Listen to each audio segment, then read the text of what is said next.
ఇటీవల మనకు ఉన్నటువంటి పశువుల్లో గతంలో పోల్చుకుంటే గొంతు వాపు, జబ్బ వాపు లేదా పారుడు వ్యాధి వాటన్నిటిని మనం చాలా వరకు అధిగమించాం. అయితే ఇటీవల మనకు 2 వ్యాధులు ప్రధానంగా మనం చూస్తున్నాం. ఒకటి బ్రూసెల్లోసిస్, అంటే అబార్షన్స్ అవుతాయి పశువుల్లో, ముఖ్యంగా 7-8వ నెల ప్రెగ్నెన్సీ ఉన్నటువంటి పశువులలో అబార్షన్స్ గురి కావడం.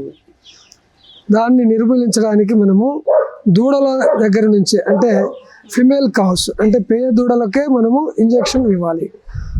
వాటికి టీకా ఒకసారి ఇస్తే లైఫ్ లాంగ్ మనము బ్రూసెల్లా వ్యాధి రాకుండా కాపాడచ్చు. అది ఒకటి. రెండవది లంపీ స్కిన్ డిసీజ్.